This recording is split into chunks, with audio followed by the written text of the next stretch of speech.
Alright, so today we're going to be carving a mouth. If you struggle with carving mouths, this video is for you. So the first thing I wanted to talk about is the placement of the mouth on the block of wood. Now to get that, I got to first define where the chin is. The nice thing about this is we equal the height or the section of the chin and jaw and all that area to the distance between the brow ridge and the nose. So if I just take my fingers here, and if you want to see this video, I'll have it either already is out or it will be out in a couple of days, so you can just search 5-minute nose. But anyway, I'm going to take the height from the bottom of the nose to the top of the brow ridge, double that, and then make a marking right there. Okay, so that's our chin. So the first thing I want to do, per usual, I should say too, 1 by 1 here, by 6-inch piece of basswood, and then I've got a 1 5/8 detail blade, a strap, and a pencil. You could also use a ruler for some of this, but these sizes are about 1/4 of an inch, or I'm sorry, about let me say 3/8 of an inch here from the top of the brow to the bottom of the nose. Anyway, V-cut. I'm gonna make a V-cut. Oh, I never started my timer. Well, I guess I just started, so it wouldn't be too unfair. If we're going to stay true to form here, we're going to try to do this in 5 minutes. 3, 2, 1. There it is. 5 minutes starting now. So the first thing, again, as I said, a little bit of a cheater here. I'm going to make a V-cut. V-cut underneath the chin area. And really this is just about, we'll say 1/4 of an inch of depth I'm cutting into this piece of basswood at this chin mark here. So that's the nice thing about the face, is it can so easily be divided into thirds, and those thirds are very important markers for the brow, the nose, and the chin. Alright, so we've got that taken back. I might take it back just a little bit further just to make sure I've got enough material to work with here. And if I want to, I can take the angle of the jaw and just kind of hint that too while I'm at it. So I'll just take my blade, I'll go straight in, another V-cut, and I'll do the same thing on this side. Equal but opposite cut, work my way in. Take my time here, take your time here. I'm not exactly going slowly as I probably should, because again, I'm kind of doing this for demonstration purposes and I'm trying to get it all in. But now we have a crazy looking banana chin, right? We're going to take this down because we want this angle to be the opposite of what it is so far. So what that means is I actually want to cut this material down so that there's actually a downward slope from the nose to the chin. So I'm going to take this down even a little bit further. Okay, all right.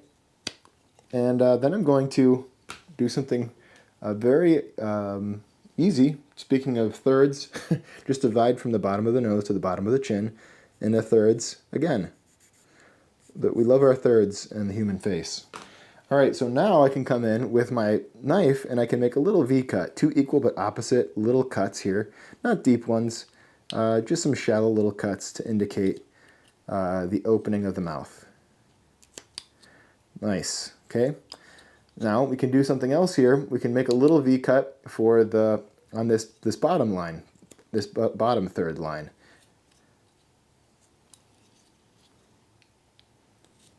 Alright. Now I'm going to go ahead with my blade and I'm going to take these corners off. So I'm going to turn the piece of wood and I'm going to take my blade and I'm going to cut the corners. And what this is doing is we're kind of creating the barrel of the mouth, right? And the same thing on this side. And it kind of feels counterintuitive because we're kind of cutting part of the mouth off, but that's what we actually want to do. Alright, so now I'm going to turn the piece of wood again, and I'm going to extend this line into this side profile of the face. So I'm actually turning the piece of wood to one side, extending the line of the mouth over, cutting it into the side profile so we can start to see the mouth from the side. And the same thing, turn it the opposite way and extend that mouth line. Now it might be a little wide for now, but that's okay. Next thing I want to do is I want to go back in once again and take a little bit more material out from the sides of his face on either side of that mouth. Just take a little bit of that angle out, just like that. Okay, now I want to take the lower lip and I want to actually round it over a little. So I'm going to take my blade and I'm just going to take the sharp corner off of the edge of the lip and I'm going to kind of do a little bit of a scooping cut down into the to the separation or the opening of the mouth, right? So I'm just kind of rounding over that lip like so, all right? That's nice.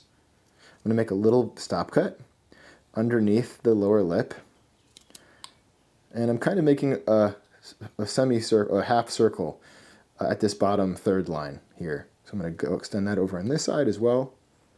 And this is a very ultra simplified, super easy, straightforward version of a mouth. If you want to learn or expand on this and do a more advanced version, I have tons of projects on the school, my online carving school. I'll just link that in the description below.